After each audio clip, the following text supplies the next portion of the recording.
कर्पूरगौरं करुणावतारं संसारसारं भुजगेन्द्रहारं सदा वसन्तं हृदयारविन्दे भवं भवानी सहितं नमामि। मन्दारमाला कलितालकाये कपालमालं दितसुन्दराय दिव्याम्बराय च दिगम्बराय नमः शिवाय च नमः शिवाय।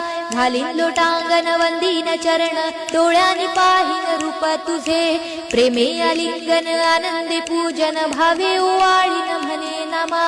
त्वमेव माता पिता त्वमेव बंधु सखा त्वमेव विद्या द्रविणं त्वमेव सर्वं मम देव कायेन वाचा मनसेन्द्रियर्वा बुद्ध्यात्मना वा प्रकृति स्वभावात् करोमि यज्ञं सकलं परस्मै नारायणायति समर्पयामि।